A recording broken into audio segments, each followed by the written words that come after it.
हम बडगाम की तरक्की चाहते थे, हम बडगाम के लोगों की बेहतरी चाहते थे।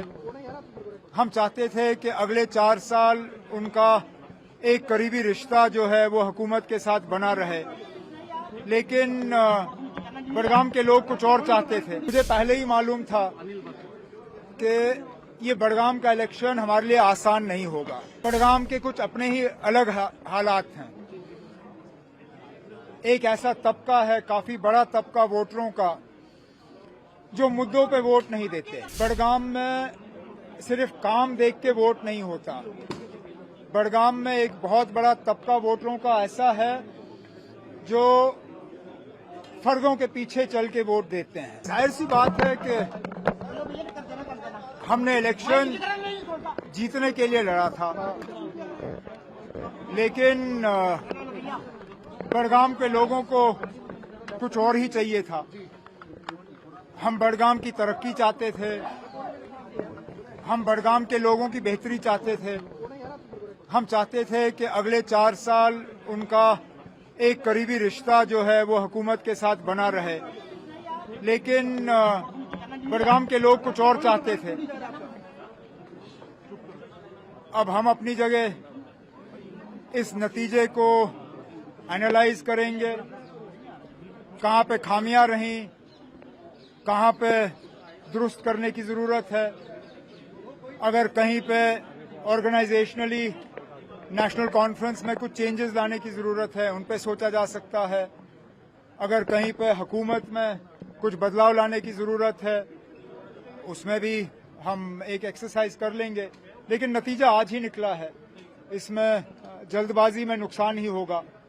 मैं अब श्रीनगर नेशनल कॉन्फ्रेंस के सदर जनाब फारूक साहब से बात करके उनसे गुजारिश करूंगा कि आने वाले दिनों में वो तंजीम की वर्किंग कमेटी की मीटिंग बुलाएं।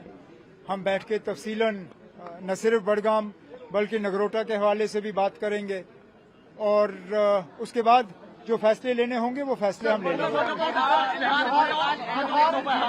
लेंगे।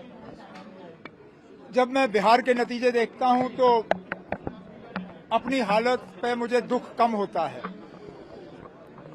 क्योंकि मुझे पहले ही मालूम था कि ये बडगाम का इलेक्शन हमारे लिए आसान नहीं होगा। बडगाम के कुछ अपने ही अलग हालात हैं। एक ऐसा तबका है, काफी बड़ा तबका वोटरों का, जो मुद्दों पे वोट नहीं देते। बडगाम में सिर्फ काम देख के वोट नहीं होता। बडगाम में एक बहुत बड़ा तबका वोटरों का ऐसा है जो फर्जों के पीछे चल के वोट देते हैं। तो मुझे पहले से ही मालूम था कि जिस तरह के हालात बन रहे हैं, बडगाम हमारे लिए आसान नहीं होगा। लेकिन जब मैं बिहार का हाल देखता हूं और मैं ये देखता हूं कि ये वो बिहार है जहां वोट चोरी के नाम पे जब यात्रा चली, तो उस यात्रा में काफी संख्या में लोग जो हैं उस यात्रा के साथ जुड़े। उस यात्रा के बाद कांग्रेस को लगा कि उन्हें ढेर सारी सीटें जो हैं उनमें कामयाबी मिलेगी। उसी यात्रा के बुनियाद पे शायद सीट शेयरिंग और ज्यादा मुश्किल हुआ। लेकिन जब हम नतीजे देखते हैं तो बजाय ये कि एंटी इनकम्बेंसी का नीतीश कुमार जो है वो शिकार हो, उन्होंने एंटी इनकम्बेंसी को इनकम्बेंसी में तब्दील करके हुकूमत का फायदा लेके अब कहते हैं कि 10वीं बार जीता है, 10वीं बार मुख्यमंत्री बनेंगे।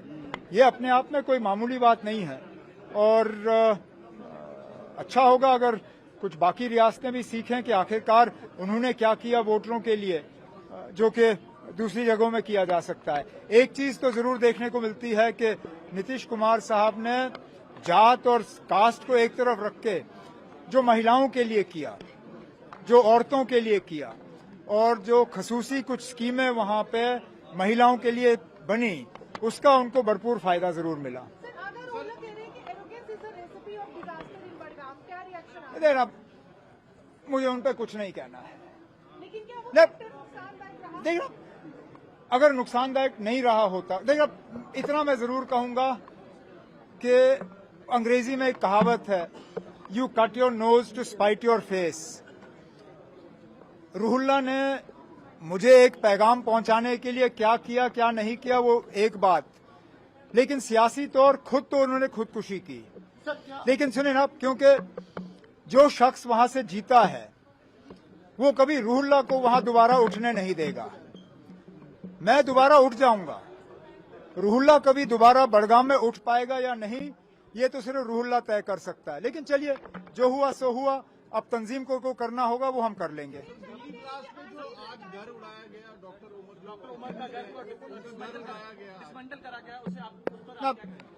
अगर इन चीजों से आतंकवाद रुक जाता तो अभी तो रुक गया होता।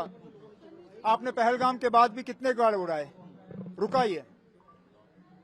मुझे तो डर इस बात का है कि इन चीजों से नाराजगी और गुस्सा और बढ़ जाता है, लेकिन ये फैसले हमारे हाथ में है नहीं। जो लोग ये फैसले करते हैं उन्हें अपने फैसलों पे गौर करना चाहिए, क्या इन चीजों से वो आतंकवाद रोक पाए या नहीं। मैं भी 6 साल वजीर आला रहा और सिक्योरिटी की जिम्मेदारी मेरी थी। हर साल मिलिटेंसी के हमलों में कमी आई, लेकिन हमें कहीं पे भी इस तरह घर उड़ाने की मजबूरी जो है महसूस नहीं हुई। जहाँ भक्ति है हर शब्द में, कथाओं में छिपे हैं दिव्य रहस्य और ज्योतिष देता है जीवन को दिशा। धर्म से जुड़ी हर बातों को जानने के लिए हमारे चैनल स्तुति को सब्सक्राइब करें। चैनल पर जाने के लिए इस लिंक पर क्लिक करें।